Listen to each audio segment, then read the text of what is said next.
नमस्कार दर्शकों, बुंदेलखंड बुलेटिन में आप सभी का स्वागत है और हमारे साथ मौजूद हैं झांसी लोकसभा संसदीय क्षेत्र के भाजपा के प्रत्याशी अनुराग शर्मा जी। अनुराग जी, बहुत बहुत बधाई आपको। भाजपा ने आपको इस काबिल समझा जो उन्होंने आपको टिकट दिया है इस सीट से। मेरा पहला प्रश्न आपसे कि जो दो परिवार एक हुए हैं आपके राजनीति में कदम रखते ही, उस पर आप क्या कहेंगे?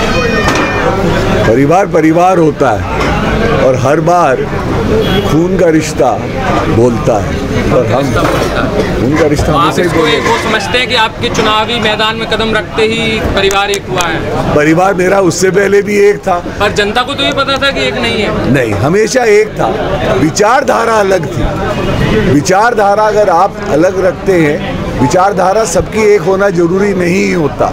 ये डेमोक्रेसी है, ये कोई डिक्टेटरशिप नहीं है। तो आप भी विचारधारा अलग रख सकते हैं, हम भी अलग रख सकते हैं, पर फिर भी हम, क्योंकि सिविलाइज्ड ह्यूमंस हैं, पढ़े लिखे लोग हैं, तो हमको एक रूपरेखा और एक सीमा के अंदर रहना चाहिए और सभ्यता के अंदर रहना चाहिए। परिवार मेरा हमेशा एक ही था। अच्छा, माँ का आशीर्वाद मिला उस दिन एक पॉलिटिकल मंच से, वो बड़ी बात। अच्छा, उमा भारती जी को लेकर जनता के बीच में बड़ा रोष व्याप्त है कि कुछ काम नहीं हुआ, कुछ नहीं किया। बुंदेलखंड के बारे में तो उन्होंने बात ही नहीं की। अभी भी कोई बीजेपी कोई बात नहीं कर रही है बुंदेलखंड को लेके। तो इस विषय पे आप क्या कहें? आपके पापा जी का भी सपना था एक बुंदेलखंड प्रांत बने, क्या आप उसको आगे बात रखेंगे उसकी? देखिए, होता क्या है, बुंदेलखंड में हमारे पास क्योंकि पॉपुलेशन बहुत कम है, हमारी संख्या आबादी बहुत कम है, तो हमारे इतनी आवाज़ उठती नहीं है कहीं पर भी। आप सांसद में भेजते हैं 4 MP, आप 19 MLAs भेजते हैं, वहाँ एक एक जिले से 9 MLAs आते हैं, पूर्व से, पश्चिम से भी और पूर्व से भी। तो हमको अपनी आवाज़ बुलंद करनी पड़ेगी आंकड़ों और उन चीज़ों के साथ। कोशिश मेरी यही रहेगी, क्योंकि बीजेपी सरकार ही एक ऐसी सरकार है जिसने जब देश में नए स्टेट्स बनाए तब कोई वायलेंस नहीं हुआ, हर स्टेट ने अपनी चीज़ मानी।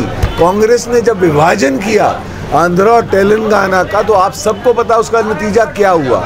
जब बीजेपी सरकार ने किया गहरा मंथन करके, सोच विचार करके, तब आपको कहीं वायलेंस नजर आया, कहीं झगड़ा नजर आया? वैसे सोचिए।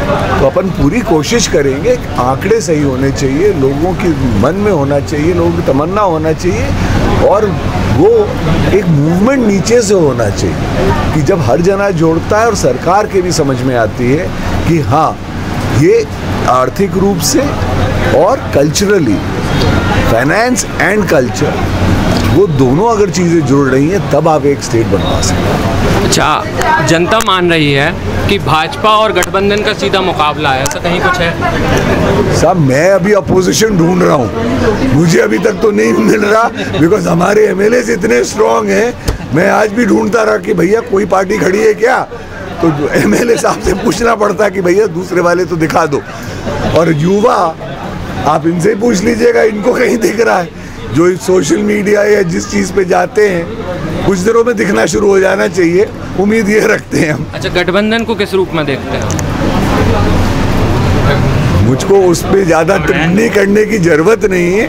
आप लोग सब समझते हैं कि क्यों बना है ये गठबंधन। ये सिर्फ अपने परिवारों को, भतीजों को, चाचाओं को, भाइयों को बचाने के लिए बना है, देश को बचाने के लिए नहीं बना। ये बहुत बहुत धन्यवाद। नमस्कार।